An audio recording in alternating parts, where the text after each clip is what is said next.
He's from Bradshaw Knox. How you going there, brother? Yeah, going well, mate. Yeah, it's a timely point to be having this conversation. It seems like it's ramped up in the last couple of weeks. I've seen, and not only from Orange Brick Road client base, but other work I do as well.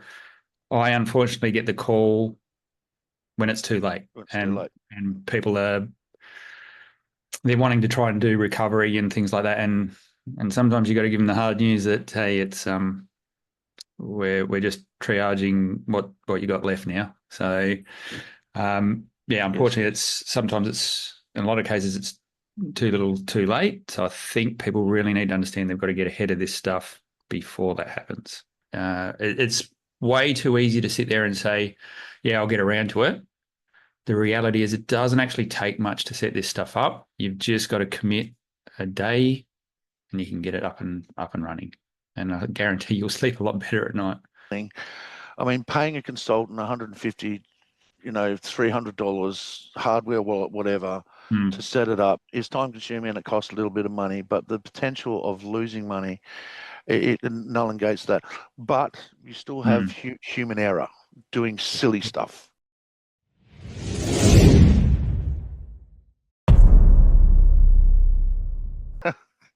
Well, hi everyone. It's Orange Brick Road podcast where we talk all things crypto. What we're going to be discussing today in a 20 or 30-minute sort of time frame, because I know everyone's sort of got TikTok brain and that sort of thing, is what has occurred a lot over the last sort of 3 or 4 weeks with a few of my clients.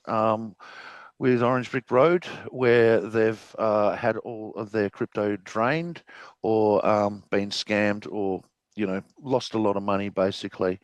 And we've said it to them time and time again with hardware wallets and security and that sort of thing. And I put it out on my newsletter, LinkedIn. I've done blogs on it, live streams, the whole 9 yards. But people just don't seem to be getting the point across, or not absorbing it rather, that your digital wealth is your responsibility. Okay, now if you're not taking the steps in place to secure your own legacy, then you're just vulnerable. Now, saying that, people that are scammers, and they're very, very good at what they do. They've been doing it for a very, very long time, not just in crypto, right across the board. There's scams everywhere. It's not a crypto thing, it is a human thing. No matter how much you put it into place and to stress the people, they don't seem to take it seriously. Now, just a little crossover on this. We're only going to be really discussing the last two clients' experience, and maybe throw in some from different areas or clients, that sort of thing, examples. But there are many examples, and we will cover them as well. So this is all about sort of security, and today we have Jexxa online. Jeremy, I know him as Jeremy. I used to call him Jacka for a long period of time, but it's Jexxa.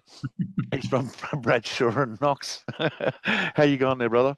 Yeah, going well, mate. Yeah, it's a timely point to be having this conversation. It seems like it's ramped up in the last couple of weeks. I've seen, and not only from Orange Brick Road client base, but other work I do as well.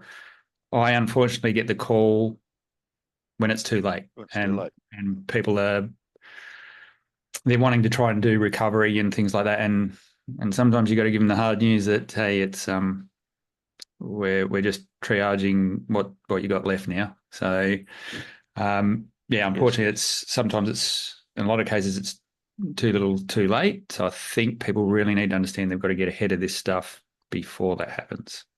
Yeah, preparation prevents piss poor performance. Mm-hmm. You know what I mean? Once it's gone, it's gone. And I know that you've got sort of a recovery service that kind of tracks it and where it can go and all that sort of thing. But by the time that you're doing that, like you said, it's a bit too late. It's something Mm. that we probably should discuss beforehand anyway, is once you've looked into something like this and we've established that it's a scam, we have James, Jamie, that can follow up and do paperwork to claim it on tax. All Mm. this stuff will be in the description. All the links will be in the description as well. Yep. Um, Yeah. Cool. My hope is people don't get to that point where they need to be relying on me to do forensic work Yep. or Jamie to do forensic work on from an accounting point of view.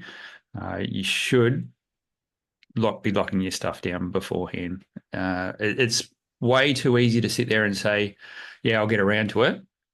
The reality is it doesn't actually take much to set this stuff up. You've just got to commit a day and you can get it up and running. And I guarantee you'll sleep a lot better at night.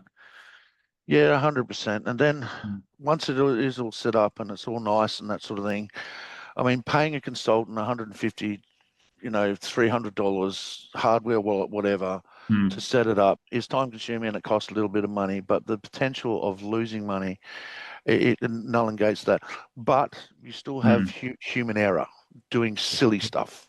Yep. And the client that's the last one that we did, once again, not going to their names, he lost a lot of money, like 6 years worth of crypto, investing in crypto, staking, the whole 9 yards.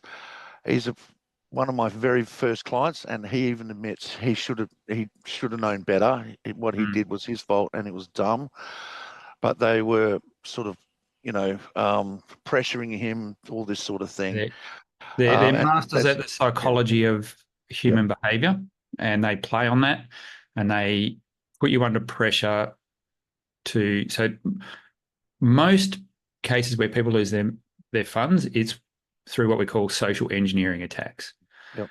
And what that is playing on the emotions and the psychology of people to force them down a path where they're in a panic mode, essentially, and it forces them to have to react quick and make mistakes. Yep. And they're masters at doing that. Because, I mean, when you're nice and relaxed, you make better decisions. When you're under pressure, sometimes people don't react all that well. Yeah. Now, you losing 6 years worth of investment, because I become very good friends with a lot of clients that I have because we spend a lot of time together, like moving sort of stuff. It was his life savings. It was his retirement. He was planning on retiring at the end of this year. I was actually worried for his welfare. Yep. You know what I mean? Like calling him up, just going, where you at, brother, because I have had clients in the past that have done self-harm. One that pops in head, she lost $170,000 US with a Bitcoin mining scheme. It was her inheritance from her parents. Felt very embarrassed about it. I've had accountants, solicitors, lawyers, people that should know better, but they fall victim to things because, like you said, social engineering, and these people are very, very good at what they do. Yep. Yeah. Maybe it might be good to sort of talk about a few of the attacks we're seeing recently, and then we can sort of. It's great to talk about this stuff, but I think what's more important is, well, how do we get a solution in place to deal with it? And maybe we can end on, okay, well, how do you actually protect yourself? So what I've seen probably in the last 3 weeks, predominantly where I've seen people lose funds is good old telephone calls are coming back. And they're getting a telephone call and the person on the other end of the line is pretending to be from the Australian Federal Police, so the AFP. And the conversation goes a little like this. Hey, how you going? I'm Joe from the Federal Police.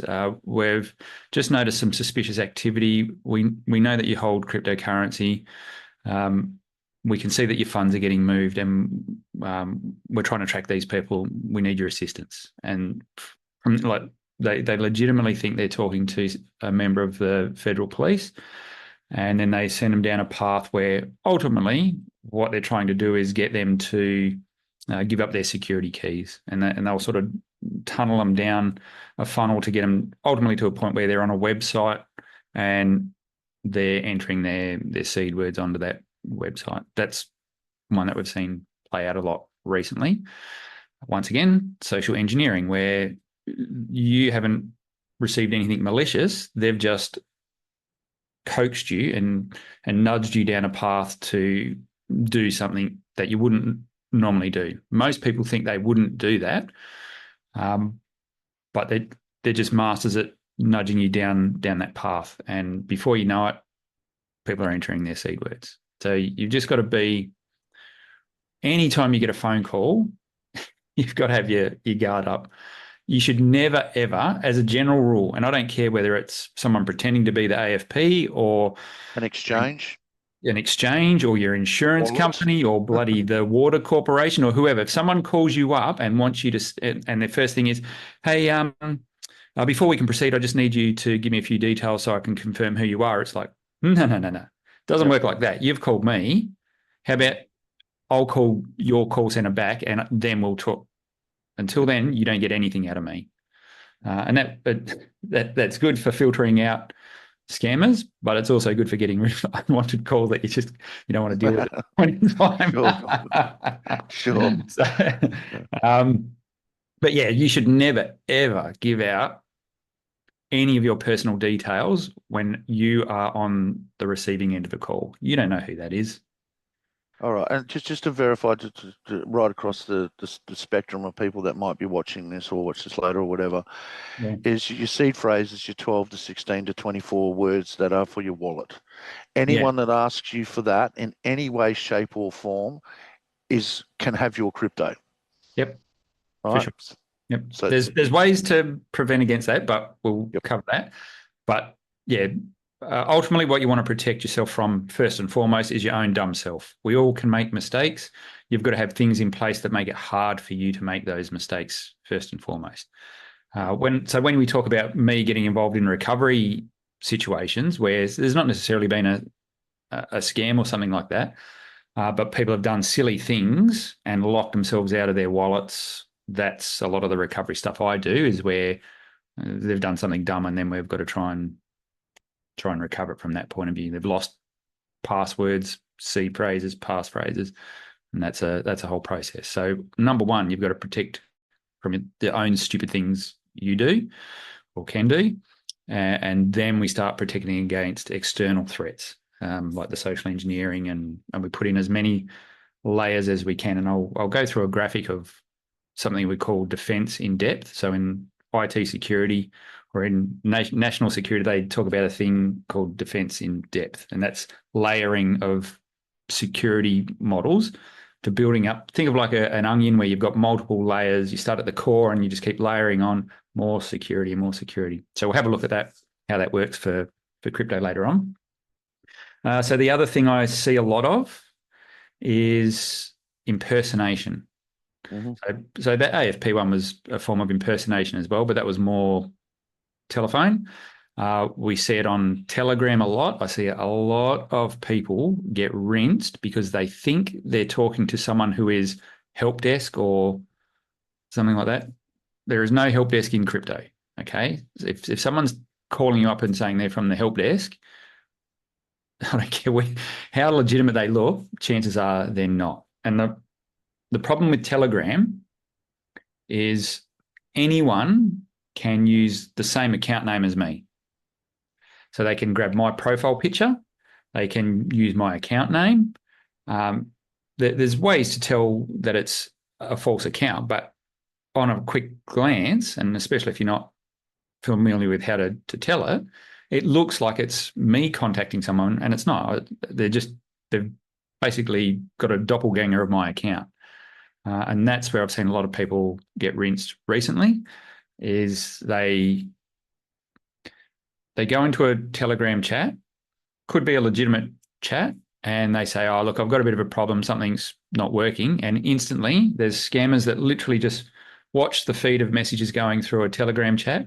And as soon as something like that is picked up, so they must have a bot that just sits there and triggers, and as soon as it picks up, it'll send the person a private message and say, hey, I've seen you having some trouble. Let me know how I can help. And it looks like it could be me offering help to someone. So that's probably one of the biggest things we see, is that impersonation type of attack. Once again, leads you down the path of like a social engineering thing where they then nudge you towards eventually putting your seed words into a malicious website. So to be honest, in this day and age, no one should be getting rinsed for putting their seed words in a website. Like you should, if you are in crypto, that is the number one rule. Never, ever enter your seed words into anything other than your wallet software. So if you go into a website and putting in your seed words, you're doing it wrong. Yep. So that's rule number one. I can't believe we're still getting caught on that, but that's just how good they are at the social engineering side. So that's giving away your seed words. That's number one. Now, what we've seen a lot of probably over the last 2 years was a different form of attack. And that wasn't someone giving away their seed words, but what they were doing is signing a malicious transaction. So they end up on a fake website, a phishing website, looks legitimate. They connect their wallet to it. A transaction pops up and they sign that transaction. And what that transaction is actually doing is allowing that website to access all of your tokens. So it happens a lot on Ethereum-based networks where you sign an approval and it's basically an unlimited spend approval is what it's called. And then they can just spend all your funds so they can take it from your wallet. So that's what we've seen a lot of because the entering your seed words things was not working. Everyone was getting wise to that. Still happens. So more and more, it was a lot of the tricking people to go to a fake website, which would then make them sign a transaction. Now, of the two attacks, they're both bad and they both can cause a lot of damage in terms of losing funds. But usually, if you do the sign a transaction thing, it just affects your one wallet on that one chain. But if you give away your seed words, it affects any wallets that are associated with that set of seed words on any chain. It is maximum damage. So giving away your seed words is just not something you want to be doing. Yeah, 100%. And like you said, time and time and time again, we've stressed throughout crypto, and it's known in crypto, you don't give away your seed phrases. You don't go on to, even like, you might see a site that you've used before and you see it in the chat and then you'll bring up the URL. It might be called, I don't know, wearecrypto.com. It was the normal site, but the malicious one will be wearecrypto_, .com. Yep. You know what I mean? Yeah. It's that little tiny bit at the end. Yep. And it's the same with buying wallets. I know that we didn't discuss this before we went live, but I was just reminded that honestly, I mean, you can buy the wallets off my website under the shop thing or whatever, but I even to a point now where I just say to people, go to Officeworks. Yep. Because if you get a Trezor wallet off some, ad on Facebook or whatever it may be, what they do is they buy all these wallets, they undo them, and then they write down the seed phrases and they reseal them and they send them out. So as soon as you put crypto on, they're gone. Yeah, so we call that a supply chain attack, where they've interrupted the supply chain. So that you're right, go to the source of the manufacturer where they're selling these. So direct to Trezor, direct to Ledger. Now, what I will say is Ledger has had a really bad rap, and they keep doing it. They've done it again literally a month ago. Yeah, like literally 3 or 4 weeks ago. Yep, so you go to their website, you think you're doing everything right, you're buying from the direct from the supplier, you put in your email address, your delivery address, because you're going to have to get it delivered somewhere. So now that company or one of their partners has your name, possibly your phone number, your email address, and your home address. And what's happening is that information is getting leaked. So for the past 8 years, I've been getting emails. I've got like what I call a junk email. So I know that anything that arrives on there is crap, but I'm still getting emails from every man and his dog because of that leak that they done from when I purchased a Ledger bloody 8 years ago. Yep. So the takeaway of that is, if you're doing things like that, use a disposable email address. They're very easy to get these days, so don't use your primary email address. That way if anything's on that disposable email address, it's trash. It's not legitimate. So get it sent somewhere else, like get it care of a post office if you need to. Yep. Yeah, exactly. Don't give away your personal details for things like that. And just as a rule in life in general, whenever you go to a website, just because they ask you for information doesn't mean you need to provide it. Now, they all start putting those little asterisk things where they want you to put all these required fields in. Make up a fake profile that you use online. Like, you don't have to give away your real details. So be more vigilant as to who you trust with your personal details. Yeah, agreed, mate. Because I mean, yeah, people are getting hacked all the time, turning Telstra and all manner of stuff. Yep. Okay, so where do you want to go to from here? I'm Okay. thinking, you've just bought crypto or you've been in crypto for a Mm. while. Yep. We've just scared the hell out of you. Yeah. What do you do now? Yeah. So the first thing I would suggest, everyone wants easy onboarding. So everyone wants to get into crypto really quick. You just want to get people up and running and show them how easy it is. And that's okay. But if you don't do things right the first instance and you take a little bit more time, then inevitably what happens is one of two things. I'll get around to it one day, and they never get around to it, and they just Yeah, you stick just with get what they've busy. got because or they stick with what they got because that was easy to get on, and then they don't want to change, and it actually takes more effort to redo something than to do it right the first time. So I would look at things in a particular way, and I do, and I'll take you through a flow that I've got. Depending upon the amount of money you intend to bring into this space, that should be your risk posture. So we talk in security, we talk about there's like a balance beam. And on one side of the balance beam, you've got convenience, and on the other side is security. And you can have super easy convenience, but then you've got no security. And likewise, you can have maximum security, but then it's just so inconvenient you won't use it. So what you've got to do is find a balance between those two. And it might be you start off with a core, and then over time you get better and better and improve it. And it is a constant thing of improving your security. So as your knowledge grows or the amount you're trying to protect increases, you need more security. And Yep. so that was that defense in depth thing that I was talking about, where like the onion, you've got to build those layers of security on it. So maybe maybe I can just quickly share something. And Sure. this is essentially when I take someone through a setup of crypto, this is the process that I use.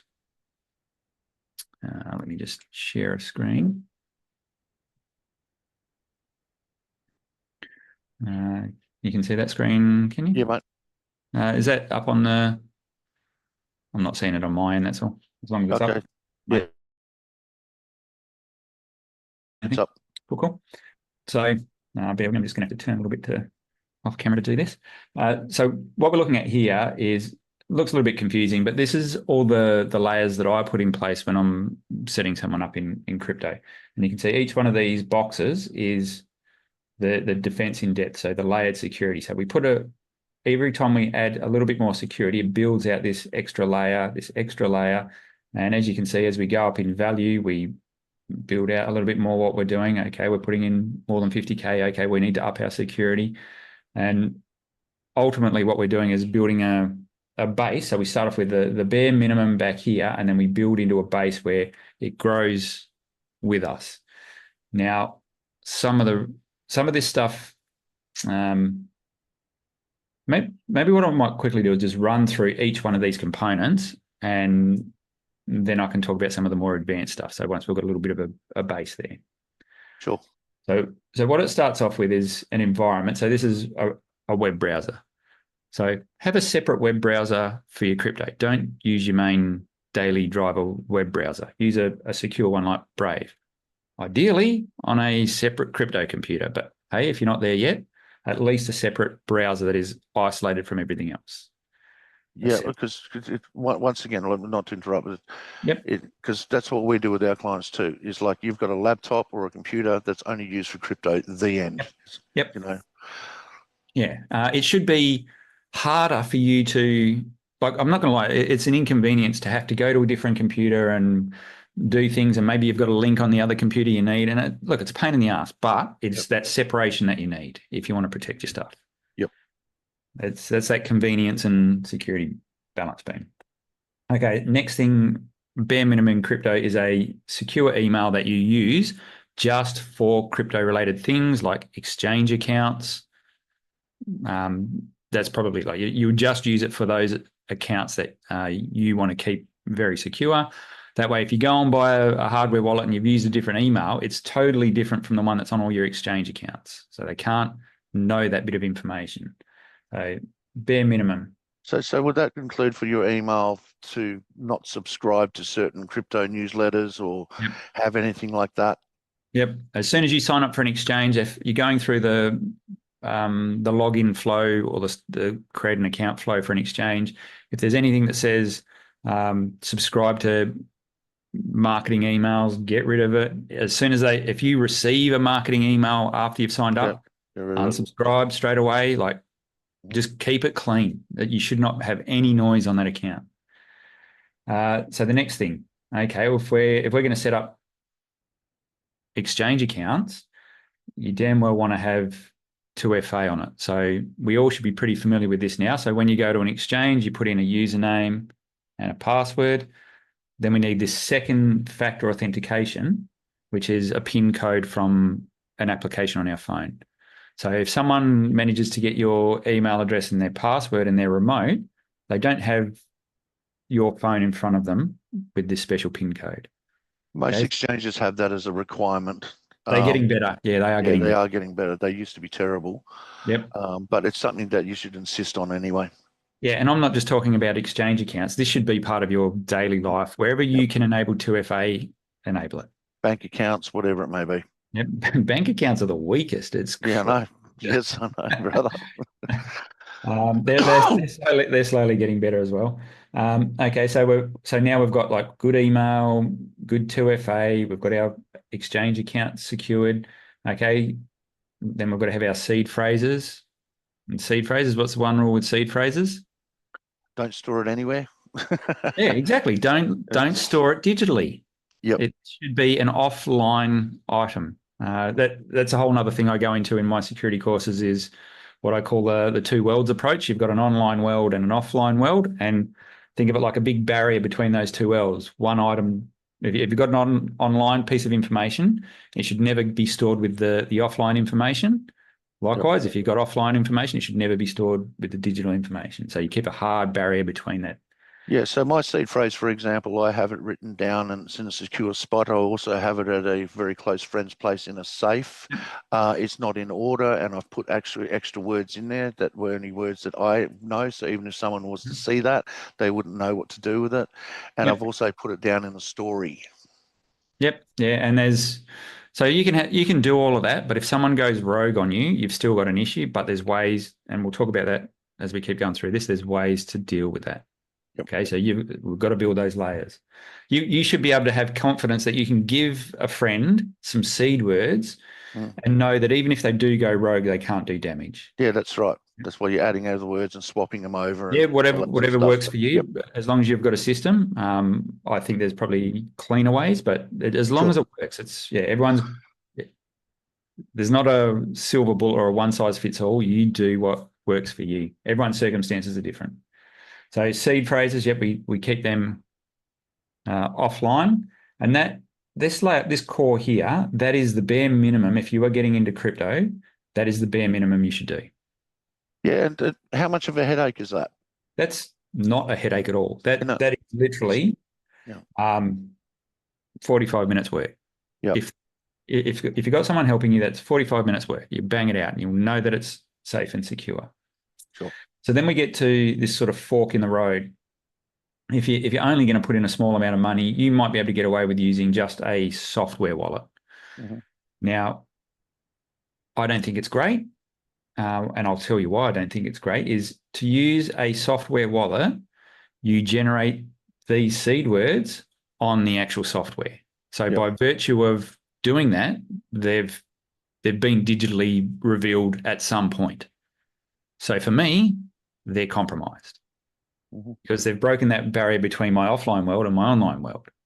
Okay, these seed words, something that could unlock, they're the keys to the vault, have been revealed in a bit of software. So you bloody well better damn trust that bit of software or the computer you've done it on. Yep. Okay, so, and then, well, what do? You've got to write them down and store them somewhere anyway, but you've revealed them online. So this approach here is quick and dirty approach. No one should really do that. Okay. But this software exists and people use it all the time. Yeah, and saying that, I mean, I've had an Exodus wallet since the beginning, Yeah, and I yeah. haven't had any issues with it, and Yeah, I yeah, haven't been exactly. hacked. Do you know what I mean? Yeah, yeah. But I wouldn't put my life savings into that wallet. I Okay, actually have yeah. stuff on four or Bang five on. different wallets. Yeah, and I'm not going to lie, I've got lots of wallets like this, and so the way I treat them is they're what I call burner wallets. Yeah, They either have next to no funds on them, and I'm just using them for testing, or they have small amounts that if something happened, it's not the end of the world. So think of it like this is the wallet that you'd walk around with in your back pocket, and you'd have a bit of spending cash in your wallet. yeah, This is your bank account down here, your hardware wallet where you'd store the majority of your wealth, and it's locked down tighter. yeah, And if you ever wanted to have walking around money, you would transfer it into this wallet here. yeah, Okay. sure. So that's the way we always try and build whatever we're doing. We're building upon this so that ultimately we end up with a very secure path. Okay, so we say, oh, okay, we're going to store more than 5K.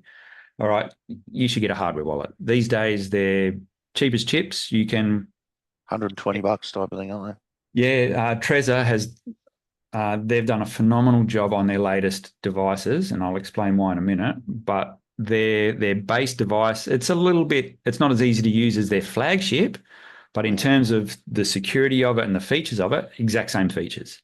Mm. So you can get top tier security. Maybe it's a little bit clunky to use because there's only two buttons and it's not a flashy LCD screen and things.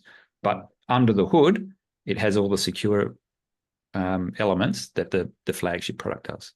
And that's not much more either. It's like $250 type, 300 They're bucks. getting a little bit more expensive now, but I don't use the top tier one. You Yeah, just neither do I. not required.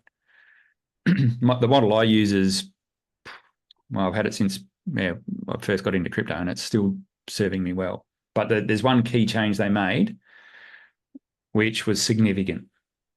And so when you get above the 50K mark, you want to start thinking about your security, and not only just, okay, how do I store it and keep it safe, but how do I protect against physical theft of the seed words, handing them over to heirs and beneficiaries should something happen to me. So how do you do that in a secure way? And that's where you can start to use some different types of seed word structures. So rather than just a single set of 12 words, Mm. you can use something as we call it a Shamir backup. And it's basically, in this instance, it's 3 sets of seed words that 2 of them need to be brought together to resurrect the device. Yep. And that gives you a whole raft of super flexible options in terms of how you protect your crypto. So that's getting a little bit advanced. But what I was alluding to with the Trezor is the new feature that they brought in is you can start off with a single set of seed words, Mm. and it can convert to a multi-set of seed words without having to change all your wallet addresses and everything. And that is an absolute game changer. It means you've got a path where you can upgrade without having to basically relocate all your crypto. That's yeah, and I think they're the only device that does that. That's a really cool feature that they brought in. Well, it's the only advice that I'm aware of too, and I was just actually having a conversation with Ricky about it because I wasn't even aware of that. Yeah, no, it's pretty cool. I've run it through its paces, and it is a game changer. Mm. And regardless of whether you go down this super advanced path with what we call the Shamir backup, when you get to the point where you're storing more than $50,000, and I think even below that, is you should start using something called a passphrase. And effectively, what that is, think of it like a password that sits over the top of your seed words. So in your instance, you've given a set of seed words to old mate to look after. But if he goes rogue with your seed words, this would actually only you would know this passphrase, and you would store that in a different way so that, he can look after your seed words, but only you know this, or key people you want to know this know it. And if you bring both of these elements together, then you can unlock the funds. So this approach that I take whenever I work with people is multiple layers of security, and all protecting against different threats. So some are physical threats where fire, theft, things like that. Others are malicious, where you've got a bad actor that's trying to get you to enter your seed words. And even if you did give up your seed words and you've got a passphrase, they still can't unlock your funds. Yep. So, uh, so you just got to, yeah, this looks really complicated, but this is literally from one end to the other is something you can set up in an hour. It's not Right. hard. Yeah. Yeah. And obviously, I hope that was stopped with that one. This better still be going. Anyway, so I can edit this bit out. Yeah, so like in an hour, someone can set up all this and be up and running and know that they're secure, and then it just becomes down to human behaviour, to not be doing dumb stuff like, and giving away your seed phrase and that sort of stuff. And then even there's a protection level of that, which is good. But let's break it down to okay, if I'm just getting into crypto and I've got $2,000 and I'm putting it in, should you be going through all of this? Yeah, just give me 1 sec, mate. You might just want to. I've just approved you. Yeah, you might just want to do that just in case we just in case we lose that, we'll just start a double recording. Sorry, what was your question? So for example, if someone's just getting into crypto and they're about to put $1,000 or $2,000 in, is it worth going through this entire process, and what would be the cost?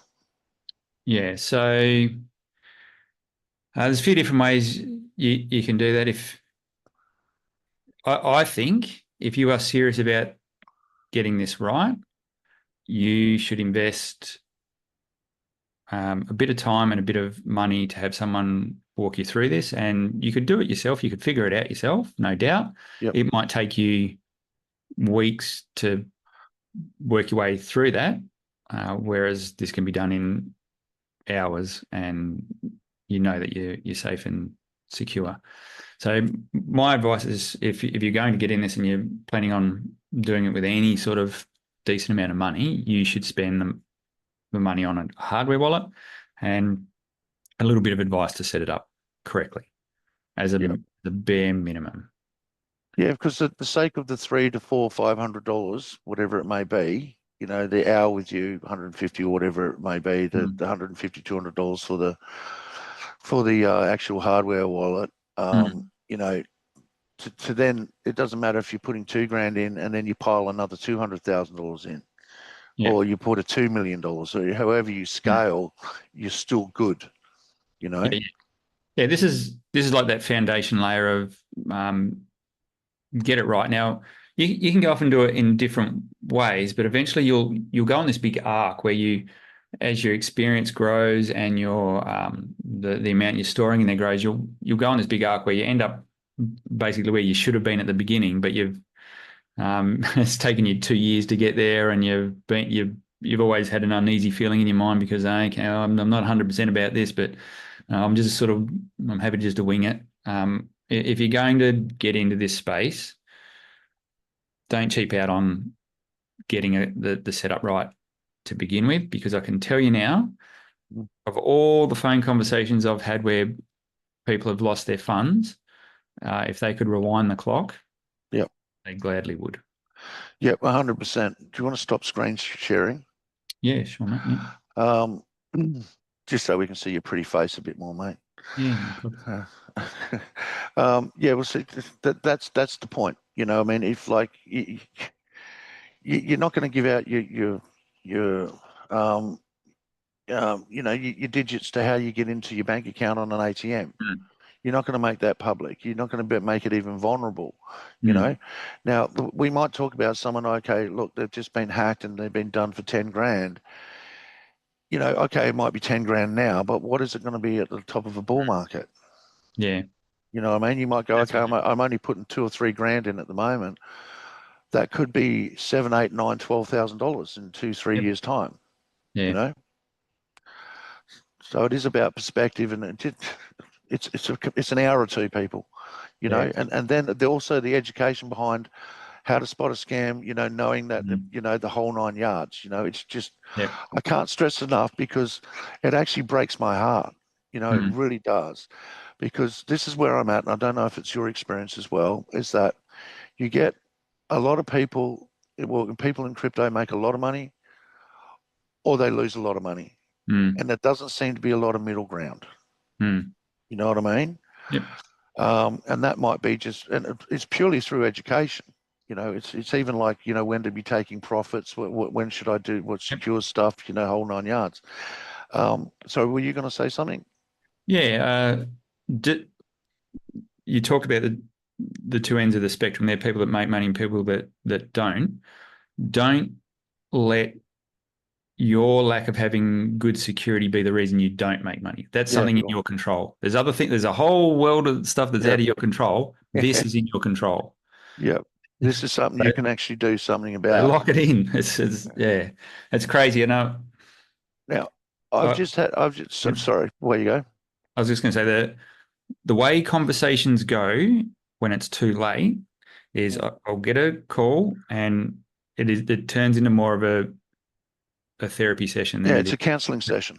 because it is gut wrenching. And trust me, I've been in that position where I've thought a wallet has been drained because I've done something silly, and it's a sinking feeling in your stomach when it happens. So I totally empathize with people when it happens, and when people lose a lot of money, a lot of the times it's like the stages of grief they've got to Grief. go Yeah, through. Yeah, yeah. yeah, it is. And by the time I get to them, it's like I'm the person saying, "Yeah, this is real. It's This is happened. your start of your grief. Yeah, this is real." So we're now moving on to acceptance sort of thing. Yeah, yeah. Uh, Well, okay, just on a little side tangent, because I just had a 45-minute debate with someone before I even jumped online with you. mm, And I know we've gone a little bit longer, but I might edit this down a bit or whatever. mm, Okay, leaving crypto on exchanges. Why mhm. don't we just do that? I mean, Yeah, they're insured. You're going to get your money back. mm. Happy, happy days. I mean, why Yeah. do we So there's need a to lot worry of about a wallet? fine print about the insurance. Hmm. A lot. Yeah. So I often hear people say, "Oh, yeah, your funds are insured," but there's one main insurer for crypto called Lloyd's of London. They tend to underwrite a lot of the crypto players. So they're the only one that will do it. And when a crypto platform goes and gets insurance, let's say they're holding, I don't know, $300 million on their platform, they don't pay for $300 million worth of insurance. Hmm. They pay for maybe $5 million worth of insurance. So Hmm. if everything goes under, you're not getting your funds. It'll be a portion of that because Well, the this is the way insurer, I put it to him, yeah, right? Okay, they're not insured to the full amount in any way. It's going to take them 3 or 5 years of legals and carry on, and mhm, then they have to pay out all the lawyers. They're yep, probably their shareholders, yep, the expense of the chasing, all that sort of stuff. And after 3 or 4 years, you might get 5 cents back on the dollar. yeah, yeah. So there's layers to it, and there are exchanges where you can top up your insurance and make sure you are fully covered and things like that. So I don't want to make it sound like you can't do that, but it comes Mm-hmm. at a premium. And the reality is, to insure crypto costs more than it does to store gold. Mm. It's Yep. insanity. So everyone had the argument of storing gold. It's expensive. It doesn't produce yield, and you've got these storage costs. Because if you're outsourcing the responsibility of storing your crypto to an exchange and you want it insured, then they've got to go get insurance. The cost to leave it there becomes expensive if you Yeah. want insurance. If you don't want insurance, that's fine. It's probably free to leave it on the exchange, but you are at the mercy of if something goes wrong, you will lose your funds. Now, Yeah. Yep. there's a few caveats there where I'll say, okay, look, if something is so complicated, so you've brought a token that is just way too complicated to Yeah. set up the hardware wallet, and the risk of you Yes, we've screwing been it through up, this. yeah, and the risk of you screwing it up is more than the exchange getting hacked, then Mm. maybe my answer to that is Why are Say you buy that buying that coin. token? Yeah. Yeah. Yep. Yeah, exactly. It's too hard to even put on a wallet. What are you even doing with it? Yeah. If you can't look after it, Mm. there's a billion other things that you can look after that are probably easier to and have the same upside. Yeah, exactly. I mean, I'm of the ethos, and so are you, because we're sort of almost OGs in this industry now. Is not your keys, not your crypto, not your Mm-hmm. keys, not your coins. You Yeah. know what I mean? You The want way to you take should be the way responsibility you of them. should be treating exchanges Mm. as though they're an on ramp On and off. and an off ramp, and that is it. Well, and now this is another thing, and I know we're going a lot longer than what we supposed, so I really appreciate your time, mate. Mm-hmm. Is okay, staking and liquidity providing, they're all third parties as well. Yeah. Okay, so if you're putting your crypto on them, there is some sort of risk. Yep. So, like would say as an example, I'm going to use ABC coin Mm-hmm. that I can stake. I've got 100,000 of them coins. Mm. I might put 20,000 of them on a staking protocol to earn some yield. I'm not going to put my whole entire 100,000 on. Is Yeah. that kind of where you're at? Yeah. You've got to, everything has risk. Leave things on the exchange has risk. Leave things in your wallet has some risk. Leave things on a smart contract, staking it has smart contract risk. So you've got to determine where you sit in that risk range and how far down the risk curve you want to go. Um, and you will assume different risks based on your ethos as well. So for me, I'm happy to assume the risk of being responsible for looking after my crypto because I don't want to leave it on an exchange. And for me, the purpose of crypto is if I hold this thing, I can travel anywhere around the world, and I know I can get hold of my crypto. If it's on an exchange, it's at their whim where they can switch it off at Yep. an instant, and that happens a lot. It does, surprisingly, and especially in the last sort of 18 months, 2 years. Mm. Even like you have to upgrade your KYC, well, your KYC. Yeah. All right, we've even had clients where they have to prove where they got the money from Yep. in order to, and there was one client, for example, that he just went, Brandon, like, I don't know, I've been doing this for 4 years now. I'm Mm. a contractor. I got 20 grand from that contract, five from that one, Mm. 3 grand from that one, 30 grand from that one.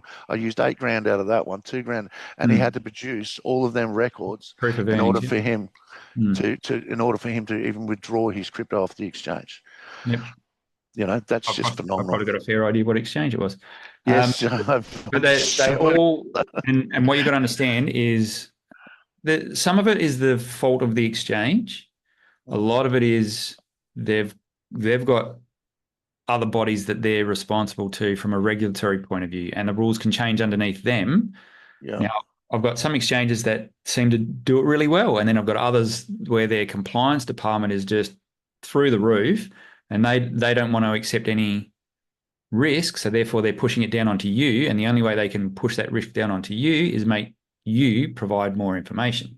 yeah. So it depends on their policies in terms of their compliance and their risk profile. Yeah, I know, and I mean, and I know that you know the exchange that I'm talking about. I actually know the CEO, and I got him on the phone because we know each other and all that sort of thing. And I'm just like, dude, what the hell was with this? And he goes, oh, well, we're just preempting the compliance rules.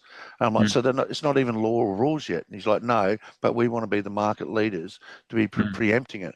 I'm like, dude, you're a crypto person. You should be fighting that, Yeah, yeah, not trying to comply, bro. But they yeah. have external pressures and investors and a lot of money on this, so you can sort of see where they're coming from. So the profit that their business makes is in regulatory arbitrage. So they sit with one leg in the regulated space Yep. and one leg in the crypto space, and they charge you a premium for being that bridge between. That's their business model. So if they more regulation actually helps their business because it means you've got to go through them, and they can then charge that arbitrage. Yep. So yeah, yeah. DeFi people, DeFi. Yep. There's a few good exchanges out there, and I had Kraken up on my little slide. They are Yep. still one of the better ones where there's the least amount of friction. They have a DeFi ethos.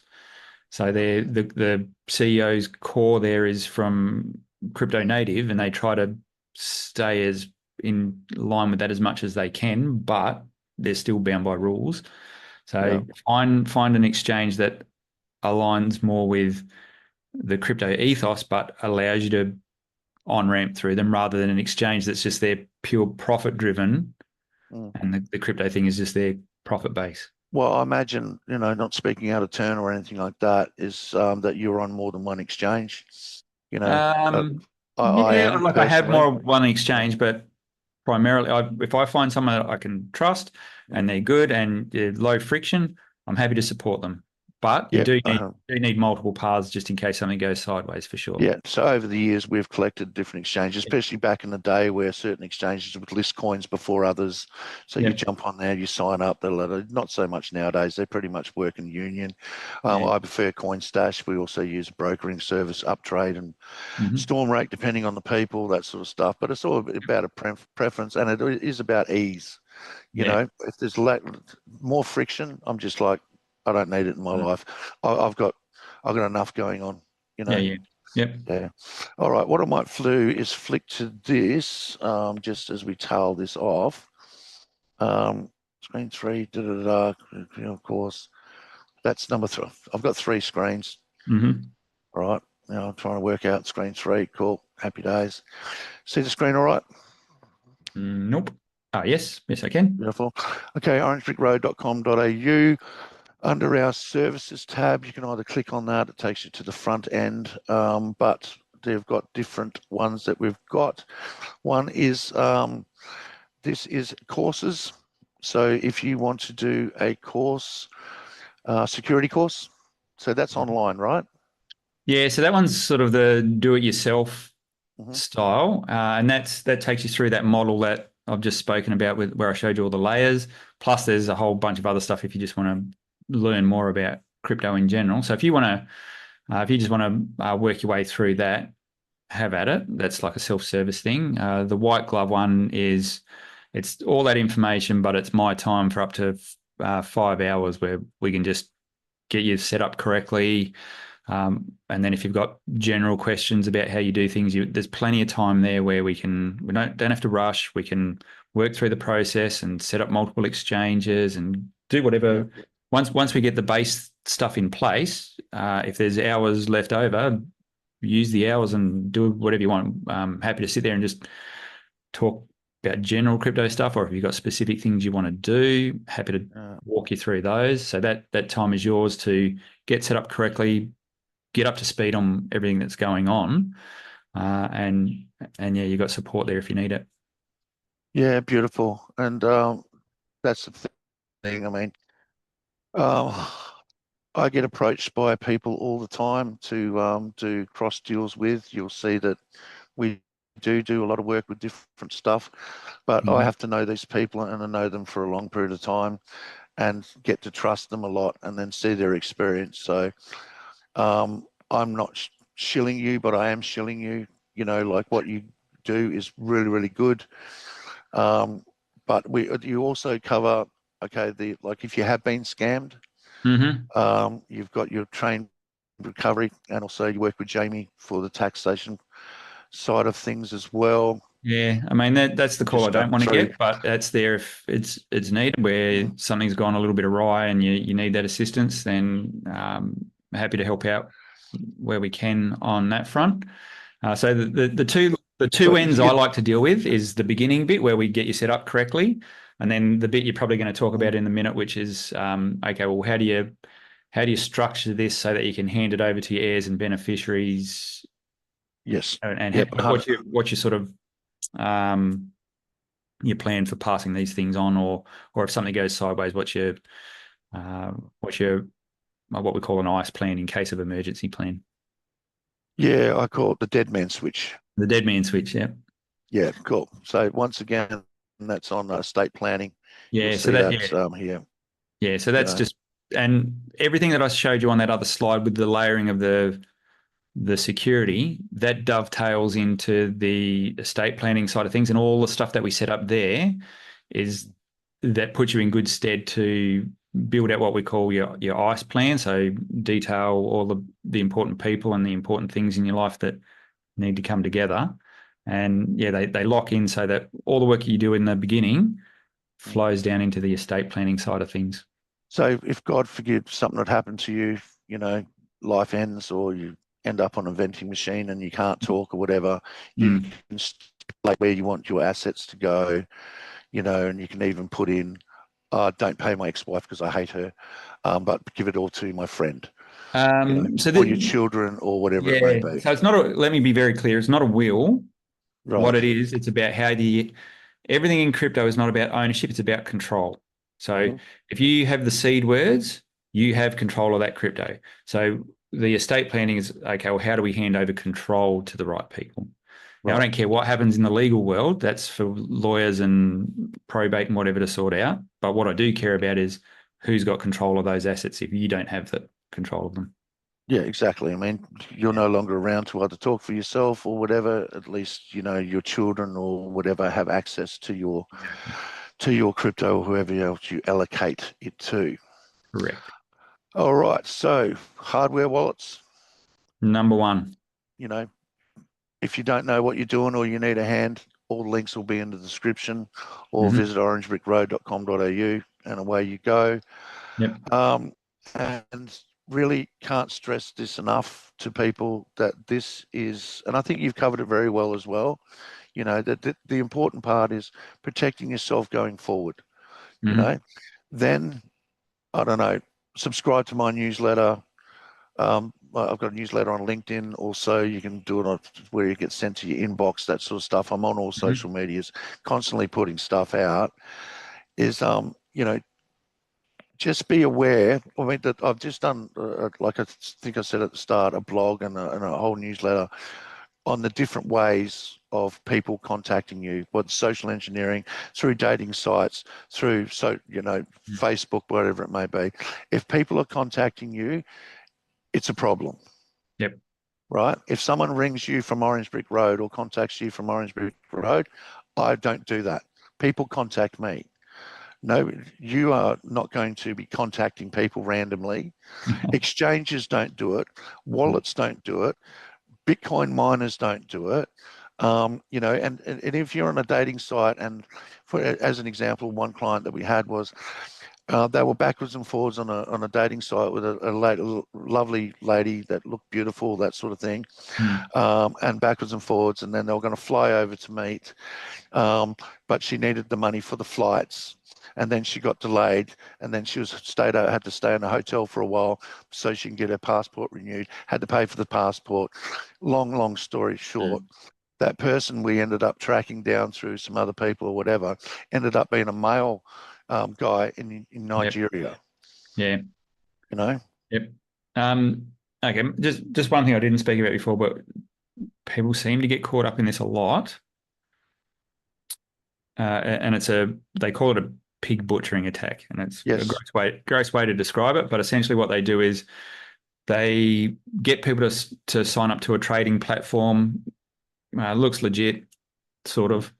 Most people can't tell, so they send funds to this fake exchange, and they present you with a dashboard, and it looks like your account is just going up and to the right. Yeah, like making 100% a day sort of thing, and everyone gets really excited, and they do one. This is why it's called a pig butchering scam. Is they do one or two things. They keep sending more money in because they're looking at these big profits, and the greed gland kicks in, and they keep sending more money in.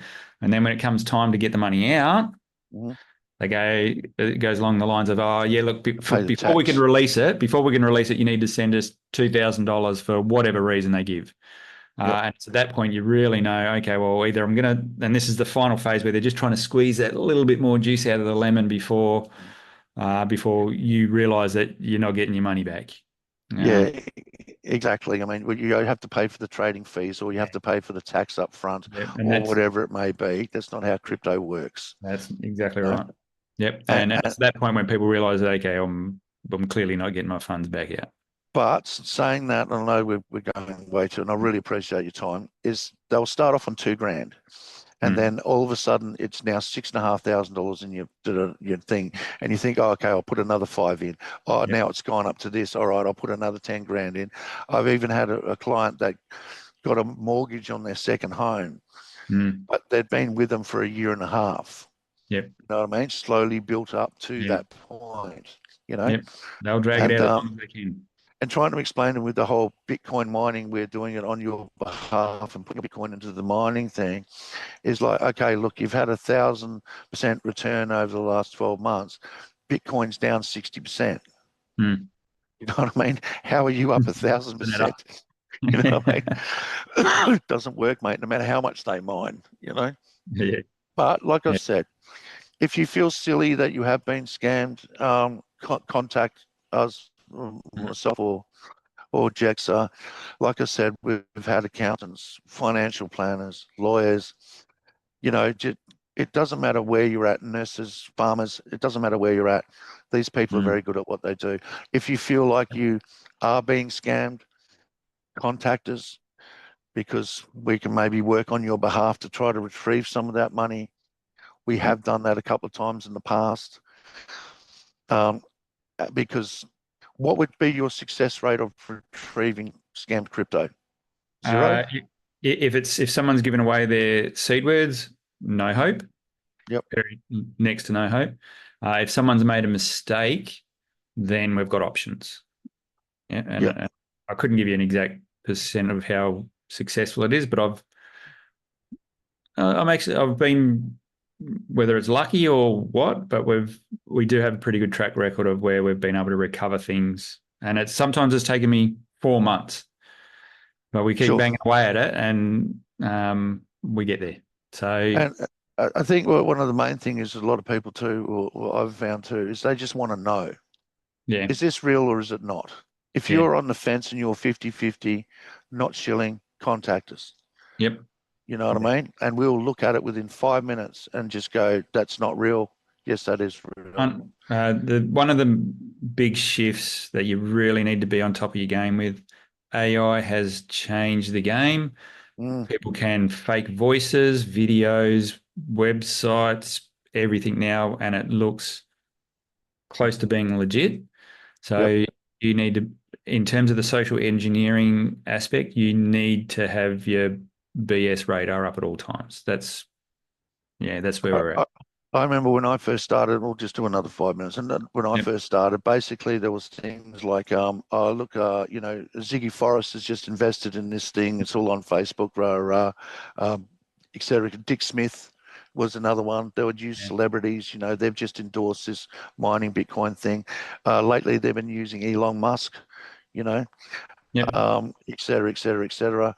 And they're very, very good at it. You know, and like you said, the AI and the deep fakes now, they're just getting so good at it. It's going to get worse and worse and worse. Learn to protect yourself, learn how to get into this industry correctly. And at least you've got a fighting chance because, I mean, what are you going to do? Put your money in the bank? It's a guaranteed loss. All right. Beautiful. All right. Thanks for joining us, everybody. Like I said, all the links will be in the description, and hopefully we've recorded all this. Otherwise, we're going to have to do it all again. We'll have to stitch something together otherwise. All right. Appreciate your time, brother. Talk soon. Good on you. Thanks, mate. Take it easy. Bye.